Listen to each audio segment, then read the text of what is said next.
नमस्कार, मैं दिलावर सिंह वाघेला आपका हार्दिक स्वागत करता हूँ। आज के ये वीडियो में हम हमारी जो श्रृंखला चल रही थी main dot result and it's remedy, तो ये श्रृंखला को आगे बढ़ाते हुए हम बात करेंगे 15 नंबर का जो पद है जिसका नाम है भृंगराज।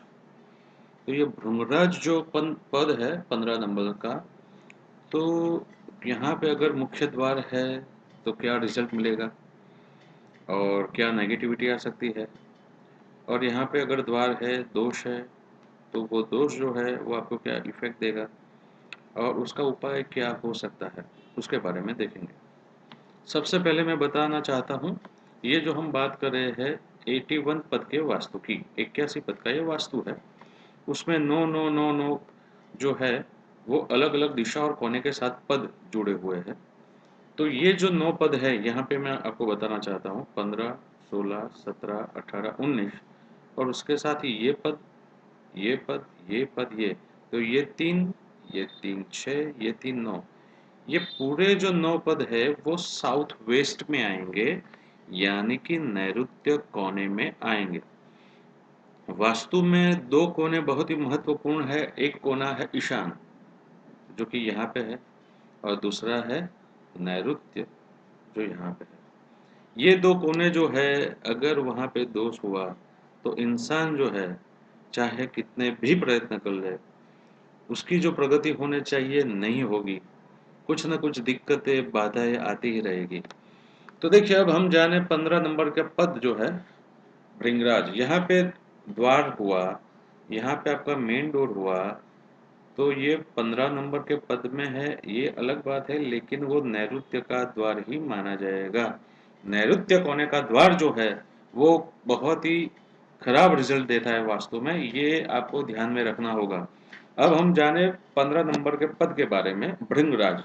तो देखिए, भृंगराज जो है उसका अर्थशास्त्र में जो दिया गया है वो है नैऋत्य का पुत्र। नैऋत्य नाम की राक्षसनी है, उनके पुत्र का नाम है भृंगराज। तो ये उनका अर्थ है, और उसका द्वारफल क्या है वो हम जाने। तो भृंगराज पद जो है उसका द्वारफल जो दिया गया है वो है निर्धनता, यानी कि यहाँ पे रहने वाला इंसान धीरे धीरे निर्धनता को पाएगा, यानी उसके पास जो भी धन है, अर्थ है, वो गुमा बैठेगा। ये उसका रिजल्ट है। देखिए, नैऋत्य जो है उसका पुत्र है, ये नैऋत्य जो है वो दानव में आती है, राक्षस नहीं है। तो यहाँ पे रहने वाला इंसान होता है, उसमें दानव यानी असुर के गुण आते हैं, और उसकी वजह से वो दूसरों की चीजें हड़प लेना, ये सब बातें उसमें आती है, और बुरी आदतें भी यहाँ पे उनमें आएगी। हमेशा हर वक्त भोग विलास में ही लिपटे रहना, यानी अपना पूरा वक्त जो है वो भोग विलास में बर्बाद करना, ये भी एक इसका अर्थ है। देखिए, भृंगराज का अर्थ और एक होता है भौरा। तो देखिए, भौरा जो है वो एक फूल से दूसरे फूल पे जाएगा, दूसरे से तीसरे फूल पे जाएगा। उसी तरह से यहाँ पे रहने वाला इंसान एक भोग से दूसरे भोग और दूसरे भोग से तीसरे भोग की ओर जाएगा, यानी अपना पूरा लाइफ, पूरी जिंदगी, पूरी इनकम, पूरा धन, पूरा अर्थ जो है वो बर्बाद करेगा भोग में। तो ये इसका रिजल्ट है। यहाँ पे द्वार बहुत ही नेगेटिव रिजल्ट देगा, ये आपको ध्यान में रखना चाहिए। अगर हो सके तो ये द्वार वाला मकान चेंज कर लो, और अगर द्वार चेंज कर सकते हो तो वो बहुत बढ़िया चीज़ है, पहले वही करो आप। वरना कोई भी अच्छे वास्तुशास्त्री के पास से उसका कोई ना कोई जो है रेक्टिफिकेशन, वास्तु दोष निवारण करवाइए तो अच्छा रहेगा। मैं आपको एक छोटा सा उपाय दे रहा हूँ, वो आप करेगा, उससे आपको थोड़ी परेशानी जो है वो कम होगी।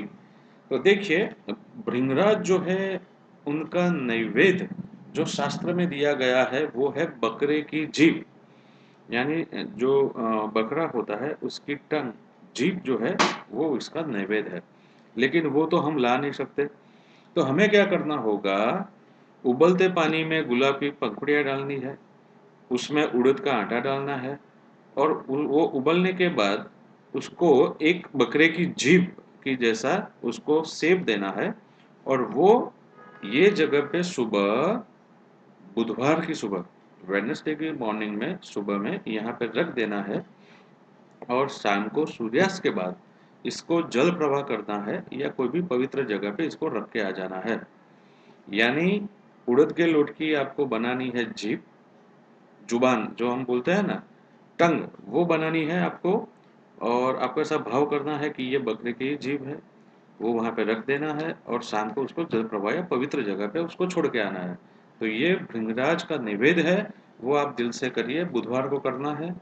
देखिए यहाँ पे द्वार हुआ तो मैं इतना तो कह ही सकता हूँ कि आपके जीवन में जो भी तकलीफ है ना, वो एक एग्जाम्पल के तौर पे मैं बताऊँ तो तारक मेहता का उल्टा चश्मा आपने देखा होगा, उसमें जो जेठालाल है, हर एपिसोड में उसको कोई ना कोई तकलीफ रहती ही है। उसी तरह से अगर ये जगह पे द्वार हुआ 15, 16, 17, 18, 19, यहाँ पे द्वार हुआ तो तकलीफें जो है आपकी हम सफ़र बन के आपके साथ ही रहेगी। एक तकलीफ खत्म होने के बाद दूसरी आ ही जाएगी।